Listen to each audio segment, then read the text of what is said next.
আসসালামু আলাইকুম। মোহাম্মদ শাহাদাত হোসেন শাকিল, প্রধান শিক্ষক, সেনানিবাস সরকারি প্রাথমিক বিদ্যালয়, মিরপুর, ঢাকা। সবাইকে শুভেচ্ছা সহ স্বাগত জানাচ্ছি আমার আজকের এই জ্যামিতির ক্লাসে। যারা ইতিমধ্যে আমার দুটি জ্যামিতি ক্লাস দেখেছো এবং তদানুযায়ী অনুশীলন করেছো, সুপ্রিয় শিক্ষার্থীবৃন্দ, তাদেরকে অগ্রিম শুভেচ্ছা জানাচ্ছি। যারা এখনও দেখোনি তাদেরকে আহ্বান জানাচ্ছি ওই দুটি ক্লাস দেখে আজকের ক্লাসটিকে দেখতে পারলে তাহলে তোমাদের পূর্ণাঙ্গ একটি জ্যামিতির প্রস্তুতি নেওয়া হবে। আশা করছি যে তোমরা পূর্ণাঙ্গ জ্যামিতির প্রস্তুতি নিয়ে জ্যামিতি সংক্রান্ত যে 12 নম্বর রয়েছে সেটা আমরা সবাই পেতে এক ধাপ এগিয়ে যাব ইনশাআল্লাহ। তাহলে চলো সুপ্রিয় শিক্ষার্থীবৃন্দ, আজকে আমাদের কি রয়েছে আমরা সেটা একটু দেখি। আমরা নিয়মকানুনগুলো আগেই জেনেছি দুটি ক্লাসে, আজকে আর নতুন করে নিয়মকানুনের কথা বলবো না। একটি বৃত্ত যার ব্যাসার্ধ 3 সেন্টিমিটার, বৃত্তটি আঁকো। প্রথম প্রশ্ন। দ্বিতীয় প্রশ্ন হলো অঙ্কিত বৃত্তের 3টি বৈশিষ্ট্য লেখো। কেমন? এখন বৃত্ত আঁকতে গেলে আমাদের কি লাগবে? আমাদের কাটা কম্পাস লাগবে, যা আমাদের রয়েছে। কেমন? কিন্তু এখানে একটি কথা বলে রয়েছে বৃত্তের ব্যাসার্ধ 3 সেন্টিমিটার। অনেক সময় ব্যাসার্ধ না দিয়ে ব্যাস দেওয়া থাকে। ব্যাস কত? যদি থাকে 6 সেন্টিমিটার, কারণ ব্যাসের অর্ধেক হলো ব্যাসার্ধ। কেমন? সেক্ষেত্রে 6 সেন্টিমিটারকে আবার 3 সেন্টিমিটার করে আমাকে ব্যাসার্ধ তৈরি করে নিতে হবে। কখনো কখনো এটা মিলিমিটারে দেওয়া থাকে, হয়তো বা বলে দিল 30 মিলিমিটার, ব্যাসার্ধ 30 মিলিমিটার। তাহলে 30 মিলিমিটারে আমরা জানি 10 মিলিমিটারে 1 সেন্টিমিটার, সেই হিসেবে 30 মিলিমিটারে 3 সেন্টিমিটার করে তারপর আমাকে কিন্তু করতে হবে। ঠিক আছে? মিলিমিটার যদি দাগ কাটা থাকে সেগুলো মিলিমিটার দেওয়া যাবে, অথবা 30 মিলিমিটার মানে হলো 3 সেন্টিমিটার করে আমরা সেটা করব। এখানে যেহেতু আমার এই স্কেলটার দিকে তাকাও, এখানে সেন্টিমিটারের দাগ কাটা আছে এবং এখানে 1 2 3 সেন্টিমিটার রয়েছে। আমরা আমাদের আঁকার সুবিধার্থে যে কাজটি করব এটা কিন্তু বাধ্যতামূলক নয়। আবারও তোমাকে বলছি, যেটা করতেই হবে এটা না। আমার আঁকার সুবিধার্থে এখানে আমি 3 সেন্টিমিটার প্রথমে একটু দাগ কেটে নেব, তাহলে আমার ব্যাসার্ধটা ধরতে সুবিধা হবে। আমরা প্রথমে কি করেছি, এই যে 3 সেন্টিমিটার একটি দাগ কেটে নিয়েছি। এটা কতটুকু ছিল? 3 সেন্টিমিটার। এখন প্রশ্ন হলো, স্যার এটাকে কি আমি নামকরণ বা চিহ্নিত করব? হ্যাঁ, করলেও অসুবিধা নেই, না করলেও অসুবিধা নেই, কিন্তু আমার এটা হলো আমার আঁকার সুবিধার্থে শুধু আমি করলাম। তাহলে আমি কি করব? তাহলে যে কাজটি করব সেটা হলো এখান থেকে আমি এটা মাপবো। দেখো কিভাবে মাপবো। আমরা এই পেন্সিলটাকে সবসময় একেবারে সোজা রাখার চেষ্টা করবে, সবসময় এমনভাবে যেন দুটো একই বরাবর চলে আসে। দেখো প্রথমে যে কাজটি করব সেটা হলো আমরা এখানে এই বিন্দুতে একটি বসাইয়ে এই বিন্দু পর্যন্ত নেওয়ার পরে এটা একেবারে এভাবে উঠিয়ে ফেলবো। উঠিয়ে ফেলে আমরা একটু নিচের দিকে প্রথমে আমরা যেখানে কাটাটা রয়েছে সে জায়গাটা একটু চাপ দেব। চাপ দিয়ে এটাকে এভাবে ঘোরাবো। একবার, আমরা কিন্তু দুবার করব না, একবারই করে নিয়ে আসবো। কেমন? আমাদের এটা কি হয়ে গেল? একটি বৃত্ত হয়ে গেল। তুমি যদি একবারে আঁকতে পারো তাহলে হবে কি, তোমার বৃত্তটি একদম পুঙ্খানুপুঙ্খ রূপে হয়ে যাবে। যখনই তুমি উঠাবে আবার আঁকতে যাবে তখনই তোমার ওভার রাইটিং হবে, এবং ওভার রাইটিং হলেই দেখা যাবে একটি দাগের উপরে আরেকটি দাগের পড়ার সম্ভাবনা থাকে বা মোছার প্রয়োজন হতে পারে। সেটা যাতে না হয় সেজন্য তুমি একবারই আঁকার চেষ্টা করবে এবং বারবার অনুশীলন করলে এটা তোমার পক্ষে সম্ভব। এটা হলো আমাদের কেন্দ্র। কেমন? আমরা এখন একটি কতগুলো জিনিস একটু খেয়াল করে মনোযোগ দিয়ে দেখবে যে আমরা বৃত্তটা কিভাবে আঁকছি। এটা ছিল আমাদের কেন্দ্র। তো ধরে নিলাম আমাদের কেন্দ্রটা হলো আমাদের ক, এবং এই বৃত্তটার পরিধি, এই যে চারিদিকে যে বৃত্তাকার বক্ররেখাটা দেখতেছো তুমি, এটা হলো আমাদের মূলত পরিধি। আমরা যখন এই পরিধির এক প্রান্ত থেকে আর এক প্রান্ত পর্যন্ত যাব, মাঝখানে কেন্দ্রকে ছেদ করে যাব। এই যে কেন্দ্রকে ছেদ করে গেলাম, এটা হলো আমাকে ব্যাস বলা হয়। ঠিক আছে? যদিও এটা আঁকা আমার খুব জরুরি নয়, আমি এটা একটু এঁকে দেখিয়েছি তোমাদেরকে এই জন্য, যাতে তোমাদের কখনো যদি প্রশ্ন আসে ব্যাসার্ধ যা চিহ্নিত করো সেটাও যাতে তুমি দেখাতে পারো। ক কেন্দ্র বিশিষ্ট বৃত্তে এই খগটা হলো তোমার মূলত ব্যাস। ঠিক আছে? আবার আমি একটু একে দেখাচ্ছি, এটা সবটাই কিন্তু তোমার প্রয়োজন হবে তা না, আমি ডিটেলস বর্ণনা করব। আবার এখান থেকে যদি শুধু এইটুকু যাই, ক থেকে ঘ পর্যন্ত, এটা হলো শুধু আমার ব্যাসার্ধ। আর শুধুমাত্র যদি নিচের অংশটুকু দেখাই, এখান থেকে যে কোনো পরিধির দুটি বিন্দু সংযোজক রেখাংশ, এটা হলো আমার যা। ধরে নিলাম এটা আমার চ ছ যা। এটা কিন্তু তোমার যদি বৃত্তের এইটুকু আঁকার জন্য তোমার পুরোপুরি দরকার নেই। আমি আবারও বলছি, যদি এটা এঁকে দেখাও তাহলে কোনো সমস্যা নেই। আবার কখনো যদি প্রশ্নটি আসে যে 3 সেন্টিমিটার ব্যাসার্ধ বিশিষ্ট একটি বৃত্ত এঁকে তার ব্যাস ব্যাসার্ধ যা চিহ্নিত করে দেখাও এবং 3টি বৈশিষ্ট্য লেখো, তখন এটা হলো তোমাকে দেখাতে হবে, তখন তোমাকে পুরোটুকু করতে হবে। তাহলে আমরা এখন লিখবো কিভাবে সেটা একটু দেখাই। আমরা লিখবো চিত্রে, এটা হলো আমাদের পরিচিতি, কেমন? চিত্রে ক কেন্দ্র বিশিষ্ট বৃত্তে অন্যান্যগুলোর মতো এরকম একটা দাগ দিব, লিখব খ গ, এটাকে বলা হয় কি? ব্যাস। ঠিক আছে, এরপর কি ছিল? ক ঘ, এটা হলো আমার ব্যাসার্ধ। আমাকে ব্যাসার্ধ কত সেন্টিমিটার বলে দিয়েছে? 3 সেন্টিমিটার। সুতরাং এটা সমান আমরা লিখতে পারি 3 সেন্টিমিটার। ঠিক আছে, এটা যদি 3 সেন্টিমিটার হয়, ব্যাসটা হবে আমাদের 6 সেন্টিমিটার। এটা কিন্তু আমরা 6 সেন্টিমিটারও লিখতে পারি। আর একটা কী পেলাম আমরা? চ ছ, এটা কি পেয়েছি? এটা হলো বৃত্তের যা, কেমন? এই 3টা জিনিস আমরা পেয়েছি। তাহলে আমাদের বৈশিষ্ট্যটা লিখতে হবে। আমরা একটু বৈশিষ্ট্যটা সবাই দেখার চেষ্টা করি। বৃত্তের বৈশিষ্ট্য তাহলে কি হচ্ছে আমার? আমরা বারবার বৃত্তের কথাটা না লিখে একবারই বৃত্তের লিখব, লিখে ঢেঁস দিয়ে আমরা রোমান সংখ্যা 1 নম্বর দিয়ে যেটা লিখব, বৃত্তটা কি চারিদিকে কি বদ্ধ না, এবং এটা কি একটি বক্ররেখা না? যদি তাই হয় তাহলে প্রথমেই লিখব বৃত্ত একটি আবদ্ধ বক্ররেখা। ঠিক আছে কথাটা? আবদ্ধ তো, আমাদের যে বক্ররেখাটা চারিদিকে দেখা যাচ্ছে এটা আবদ্ধ না? তাহলে আমরা লিখছি বৃত্ত একটি আবদ্ধ বক্ররেখা। এটা হলো আমাদের প্রথম 1 নম্বরে আমরা একটি বৈশিষ্ট্য পেয়ে গেলাম। ওকে, এবার আসো 2 নম্বরে। 2 নম্বরে তাহলে কি লিখতে পারি? আমরা লিখতে পারি কেন্দ্র একটা স্থির বিন্দু। কেন্দ্র একটি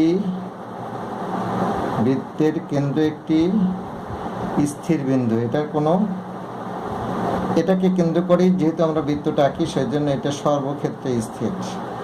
আচ্ছা, এরপর আমরা কি লিখতে পারি? আমরা লিখতে পারি কেন্দ্রগামী জ্যাই হলো ব্যাস। কেন্দ্রগামী জ্যা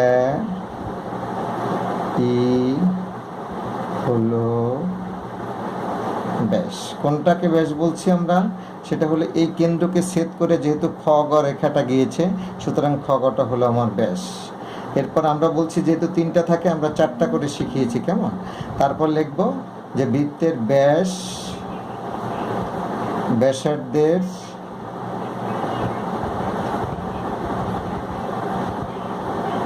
দ্বিগুণ, মানে 2 গুণ, কেমন? অথবা ব্যাসার্ধ ব্যাসের অর্ধেক, যেভাবেই বলি দ্বিগুণ। কিভাবে? এই ক থেকে গ পর্যন্ত এটা আমার ব্যাসার্ধ, আবার ক থেকে ঘ পর্যন্ত এটা আমার ব্যাসার্ধ, ক থেকে খ পর্যন্ত এটা আমার ব্যাসার্ধ। খ থেকে গ পুরোটা যদি হয় আমার ব্যাস, এর অর্ধেক হলো ক ঘ বা ক খ, সুতরাং এইটুকুকে বলা হয় ব্যাসার্ধ, কেমন? তাহলে আমরা 4টি কি পেয়ে গেলাম? দেখো, একেবারে পরিপূর্ণ একটি উত্তর আমাদের সামনে উপস্থাপিত হলো। একটি হলো বৃত্ত যার ব্যাসার্ধ 3 সেন্টিমিটার। আমি আবারও বলছি, এটা 3 সেন্টিমিটার না হয়ে, ব্যাসার্ধ না হয়ে ব্যাস 6 সেন্টিমিটার হতে পারে।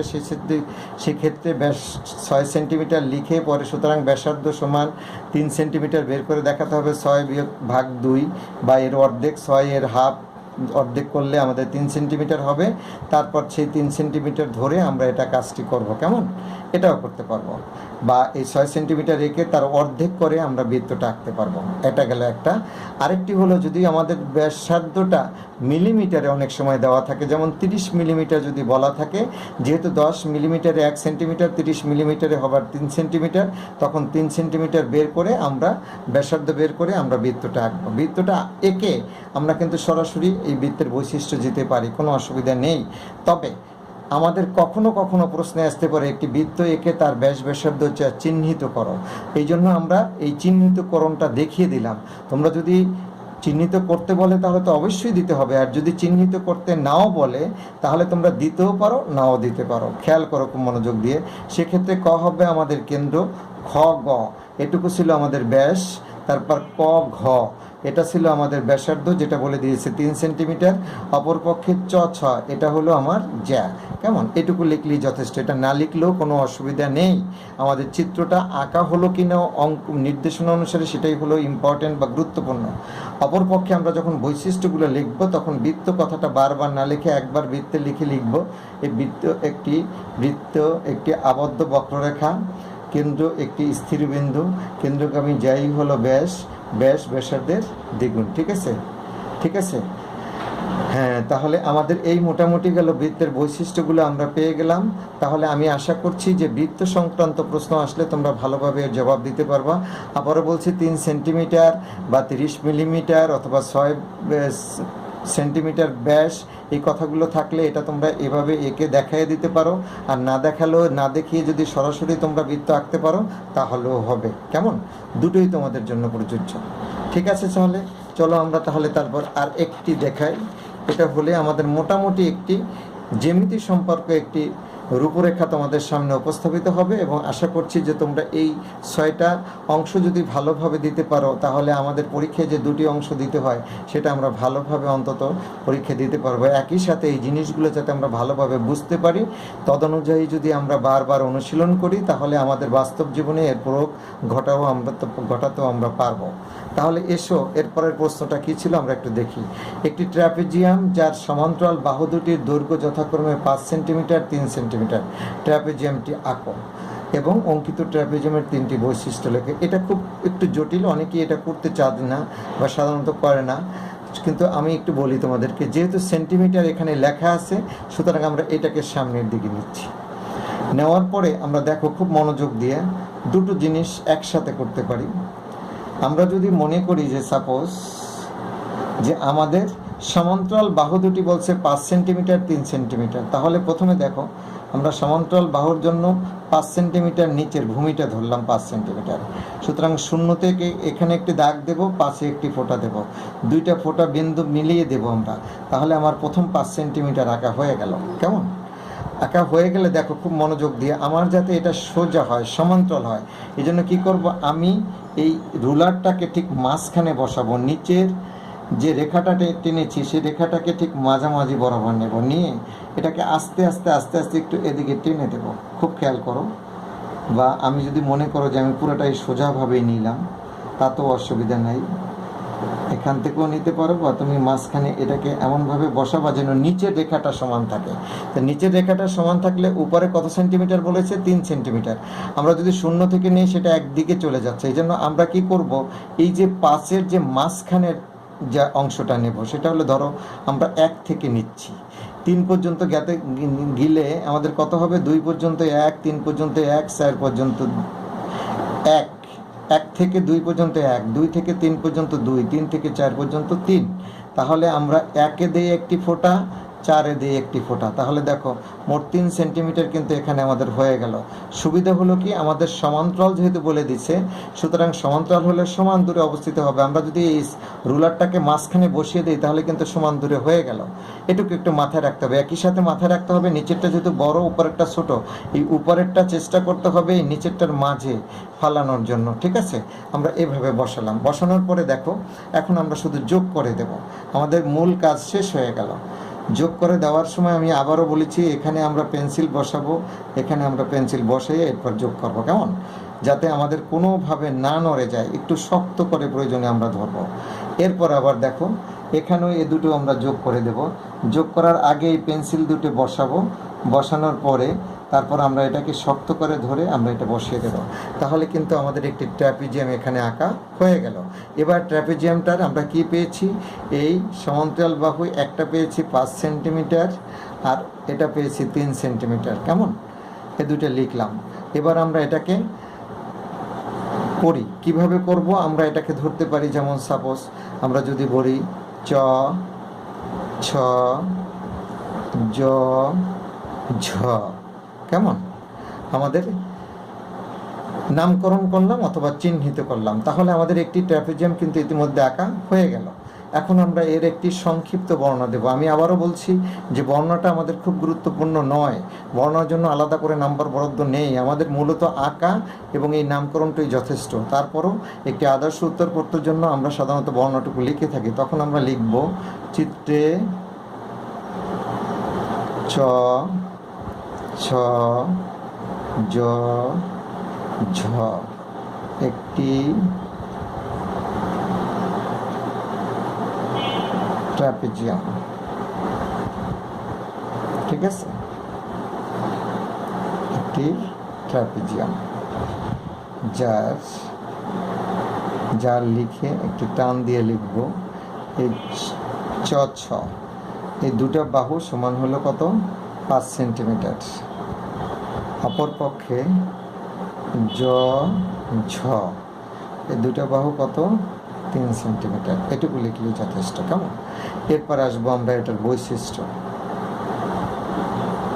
বৈশিষ্ট্য লিখে আমরা পূর্বের মতো লিখব ট্রাপিজিয়ামের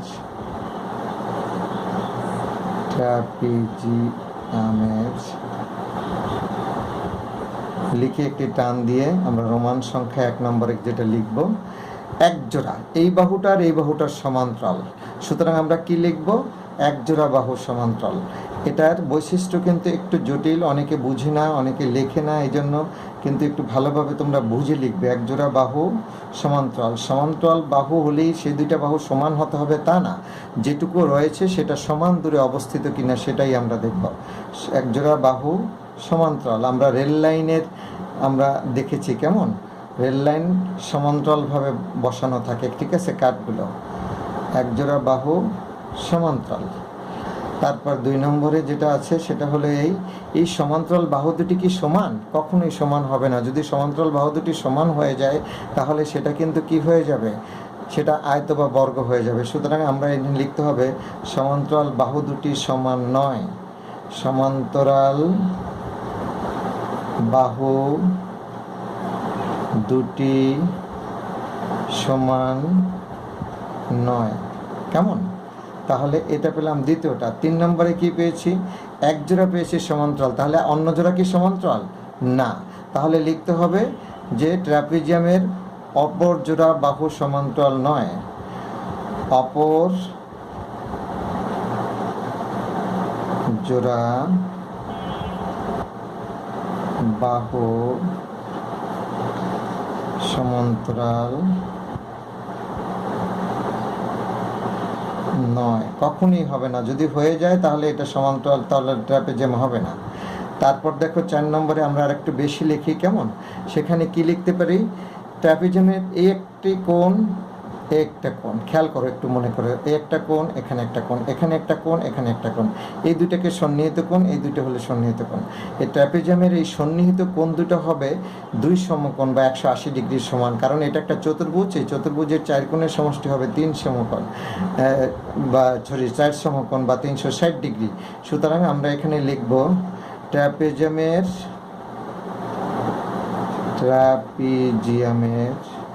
ট্রাপিজিয়ামের কথাটা লেখা আছে, সুতরাং এখানে না লিখলেও তোমাদের চলবে। তুমি লেখো দুটি সন্নিহিত কোণের সমষ্টি 180 ডিগ্রি বা 2 সমকোণ বা সম্পূরক কোণের সমান, যেভাবেই বলি আমরা। ঠিক আছে, তাহলে এই হয়ে গেল কিন্তু আমাদের একটি ট্রাপিজিয়াম। ঠিক আছে, তাহলে আবার একটু আমরা প্রশ্নটা দেখার চেষ্টা করি। একটি ট্রাপিজিয়াম যার সমান্তরাল বাহু দুটির দৈর্ঘ্য যথাক্রমে 5 সেন্টিমিটার, 3 সেন্টিমিটার। উল্লেখ্য যে অপর বাহু দুটার দৈর্ঘ্য দিয়ে দিতে পারে, দিলে কোনো সমস্যা নেই। সমান্তরাল বাহু দুটো এঁকে ওই দুটা সেই অনুপাতে আঁকতে হবে। আচ্ছা, সাধারণত এতগুলো চাইবে না, যে কোনো দুটোই দিবে। ট্রাপিজিয়ামটা আঁকো। আমরা যেটা কি করেছিলাম, প্রথমে আমরা এখানে সেন্টিমিটার ধরে এখানে 5 সেন্টিমিটার মেপেছি এবং ঠিক নিচের অংশ এই 5 সেন্টিমিটারের সাথে মিশিয়ে, এটা যেহেতু সমান্তরাল, এটা নিচে সোজা বসিয়ে তার উপরে কিন্তু আমরা 3 সেন্টিমিটার নিয়েছি। কিভাবে নিয়েছি? এই ছয়ের মাঝের বসানোর চেষ্টা করছি। একটু এলোমেলো হোক তাতে সমস্যা নেই, কিন্তু এর ভিতরে যাতে থাকে সেই বরাবর দূরত্বে আমরা রেখেছি। তাহলে এটা হয়ে গেছে। পরে চ ঝ এবং ছ ঝ এই দুটো যোগ করে দিয়েছি, তাহলে আমাদের একটা ট্রাপিজিয়াম হয়ে গেল। আমরা লিখেছি চিত্রে চ ছ ঝ ঝ একটি ট্রাপিজিয়াম যার চ ছ বাহু সমান হলো 5 সেন্টিমিটার এবং জ ঝ বাহু 3 সেন্টিমিটার। ঠিক আছে, এবার আসি আমরা একটু বৈশিষ্ট্যটা একটু কিন্তু ব্যতিক্রম ট্র্যাপিজিয়ামের বৈশিষ্ট্যে যে কথাগুলো বলা দরকার সেখানে হলো এক জোড়া বাহু, এই বাহুটার এই বাহুটা এই দুটো মিলে এক জোড়া, এই বাহু দুটো কি সমান্তরাল, ঠিক আছে, সমান দূরে অবস্থিত। আবার সমান্তরাল বাহু দুটি সমান নয়, এই বাহুটা বড় এটা ছোট, সুতরাং সমান্তরাল বাহু দুটি কখনোই সমান হবে না ট্র্যাপিজিয়ামের। এরপর বলছে অপর জোড়া বাহু, এই বাহুর বাকি থাকে কোন জোড়া, এই জোড়া, এই অপর জোড়া বাহু সমান্তরাল নয়, কখনোই অপর জোড়া বাহু সমান্তরাল হবে না। অপর জোড়া বাহু যদি সমান্তরাল হয়ে যায় তাহলে সেটা আয়ত অথবা বর্গ হয়ে যাবে, তখন ট্র্যাপিজিয়াম থাকবে না, এই জন্য অপর জোড়া বাহু সমান্তরাল নয়। আরেকটি হলো ট্র্যাপিজিয়ামের সন্নিহিত কোণ, এই কোণ এই কোণ এবং এই কোণ এই কোণ, সন্নিহিত কোণ দুটির সমষ্টি হবে 180 ডিগ্রি বা 2 সমকোণ, মনে থাকবে, দুটি সন্নিহিত কোণের সমষ্টি হবে 180 ডিগ্রি বা 2 সমকোণ। আমি এই যে 6টি চিত্র এঁকে তার সংক্ষিপ্ত বর্ণনা দিয়ে যে বৈশিষ্ট্যগুলো তোমাদের সামনে গত 3টি ভিডিওতে উপস্থাপন করলাম, প্রত্যেকটার কিন্তু 4টি করে বৈশিষ্ট্য দিয়েছি। এর চেয়ে বেশি বৈশিষ্ট্য কিন্তু আমাদের রয়েছে, আমরা জেনে রাখবো। তবে কমপক্ষে 4টি শিখতে বলেছি এই জন্য যে কমপক্ষে 4টি শিখতে পারলে, যেহেতু আমাদের পরীক্ষায় 3টি বৈশিষ্ট্য চাওয়া হবে, তাহলে আমরা 3টি বৈশিষ্ট্যের উত্তর যথাযথভাবে দিতে পারবো, এবং এটাই হলো আমাদের প্রত্যাশার জায়গা। আমরা আশা করছি এর আগে যেগুলো শিখিয়েছি সেগুলো তোমরা সেভাবেই করার চেষ্টা করবে। আমি আবারও বলছি, নিয়মটা কখন জ্যামিতি যখন আঁকবে কখনোই কিন্তু তুমি আঁকার সময় কলম ব্যবহার করবে না বা অন্য কিছু ব্যবহার করবে না। যে কাজটি করবে সেটা হলো অবশ্যই তুমি পেন্সিল ব্যবহার করবে, অবশ্যই পেন্সিল ব্যবহার করবে। অঙ্কনের ক্ষেত্রে পেন্সিল ব্যবহার করবে এবং দুটি পেন্সিল রাখার চেষ্টা করবে, একটি হলো মুক্ত অবস্থায় আর একটি হলো কাটা কম্পাসের সাথে যুক্ত অবস্থায়। তাহলে তোমার আর বারবার খুলতে হবে না, সময় নষ্ট হবে না এবং তুমি সুন্দরভাবে কাজটি করতে হবে। পেন্সিল দুটাকে অবশ্যই তুমি শার্প করে সূক্ষ্ম, অগ্রভাগ সূক্ষ্ম বা সুচালো রাখার চেষ্টা করবে, তাহলে তোমার জ্যামিতি আঁকাটা খুব ভালো হবে। এবং কখনোই যেন দুইটি বিন্দু একত্রে মিলাতে গেলে সেখানে কোনো ফাঁক না থাকে, এই জিনিসটা খেয়াল করবে। অনেক সময় তোমরা আঁকতে গিয়ে একটু ফাঁকা রয়ে গেছে, তখন কিন্তু নম্বর কমে যাবে, এটা করা যাবে না।